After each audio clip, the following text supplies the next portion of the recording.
Hello and welcome back to my channel, Checks Captures Threats, and in today's episode 10 we are going to be doing how to use the knights effectively.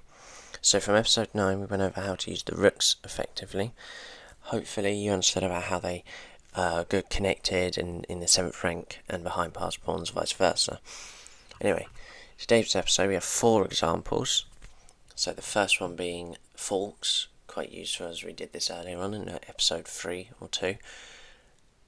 And here I'm going to show another reason about forks.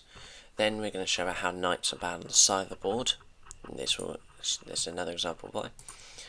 And then here, example 3, we'll be going over how an outpost and what that is. And the last example will be how knights can be better than bishops.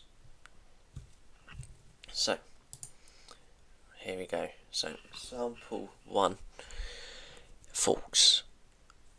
Hopefully you know how forks obviously work from the previous episode we have done before. Now, this would be quite a simple fork. This is something you'll see many times in a game. Knights can always have that, even if you're losing by material or whatever. They might have an extra piece or something. If you have a knight, you can always have a chance of getting a fork and winning back material.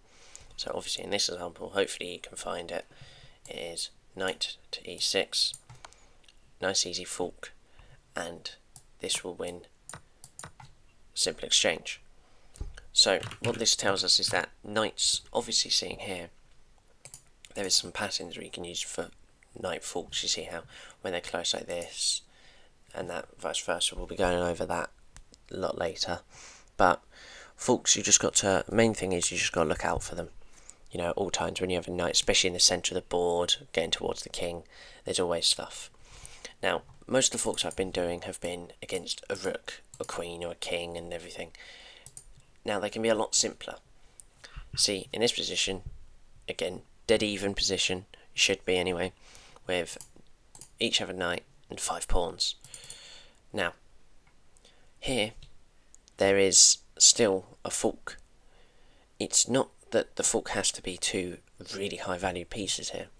If you can see the move knight to c8, what we see here is how they attack both pawns here, and black cannot do anything to stop it.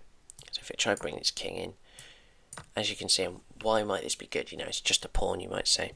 But if we just slowly show you, this becomes what we saw a few episodes ago on episode 8, a passed pawn. It cannot be captured now by any other pawns. So, and as we saw, they were highly one of the best things towards the end game. So, here, what we know is that forks can be used in the end game for just pawns, whether it's just to try and win material for anything, to try and get that passed pawn, just to try and get rid of as much material as possible. Okay, second example. So, here we have a very middle game compact, as you can see here. Now, obviously, they have a pawn that has pushed quite high up. It has attacked this bishop all the way back down here, and now it's going for the knight. So, here, what we can do, now you might try and say, the reasonable ideas would be retreating.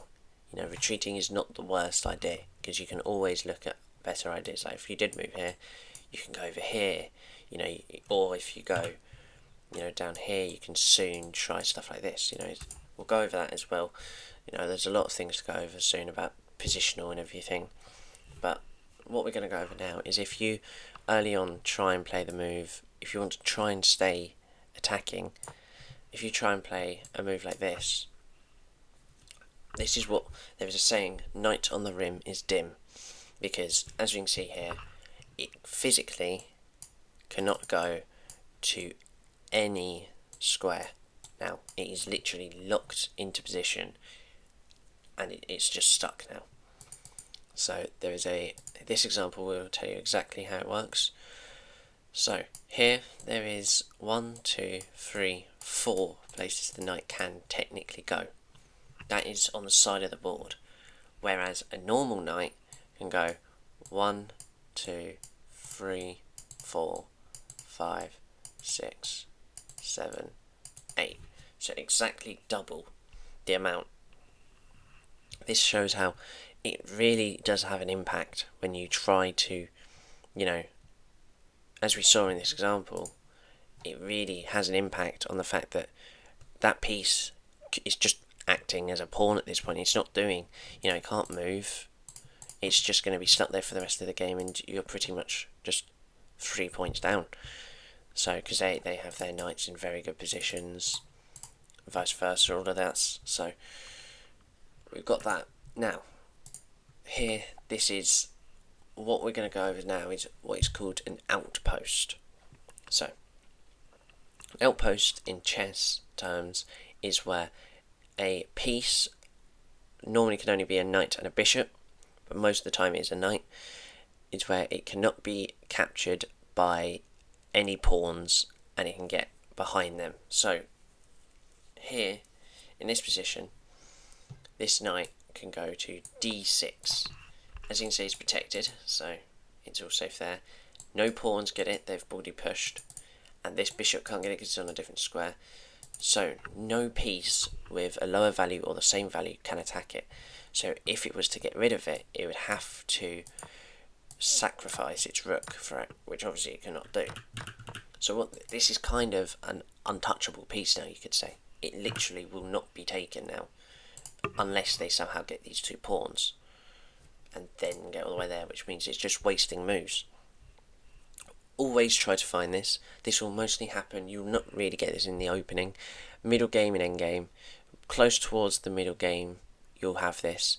And what this does, it just solidifies and it stops their pieces from kind of, obviously a knight, for example, here can attack pawns, on the 7th rank, like we did with the rooks. And it can stop, this bishop maybe from trying to retreat or something. All of these stuff, it can create havoc among this. So there is that. So hopefully remembering to use outposts in your games, that would be very good. Now, last but not least, this is just going to show how knights can be better than bishops in compact positions. So if you think about it, knight is the only piece that can jump over pawns, let's say. So this bishop, if you add up where all the bishops moves for all of them, so you got 1, 2, 3, 4, 5, 6, 7.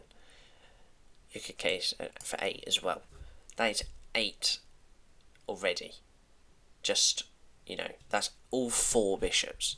But with these 2 knights alone, these can move to 1, 2, 3, 4, 5, 6, 7, 8. Just those 2 knights on a. That's what shows how the knights have so much more leeway of jumping over stuff. That's why knights are kind of used for the term positional play, which is a thing we'll be going over much later, as it's a very hard style to get used to. But it just adds that effect of that knights can be in this sort of position. You kind of want to maybe get rid of this bishop for their knight, because their knight can go to 1, 2, 3, at least 4 positions, and it's probably better for this bishop to go and get rid of a very active knight. So, as remembering how we used the capturing a piece in episode 6 when it's forced or fantastic, so you would have to take it there. Anyway, hopefully that'll be the end of this video. Just clarify what we've done. So the first example, we went over how forks with a knight is just the best. Bishops can be, but with knights it has that extra effect of it can fork something that's has 1, 2, 3, 4, 5 squares long. So, but also it can fork just the little things like 2 pawns. So any material is good to win. Here we show how knight on the rim is dim. Always get that as a natural saying. And how they have such limited squares here. Only 4 compared to the 8 on this one. And then here we saw how an outpost could not be captured in any way, really, without having to lose material. Sometimes you may have this bishop be on the same colour as the knight, but then when you take it, you see we get that passed pawn, so it always has a greater effect. And then, last but not least, we went over how the knights can be in a much more compact position, can be much better than bishops here. So, hopefully you have understood today's episode. An episode 11 tomorrow, or could be Monday, depending on what's going to happen. It will be probably using the bishops effectively. So there's that, and I hope by the end of this week I can get the Queen's Gambit opening done. It'll be another 10-15 minute video just to make sure you have an opening, because I've not really given you anything to go into the game. So hopefully I can get that done for you. And so that will be it for today. So thank you, and bye bye.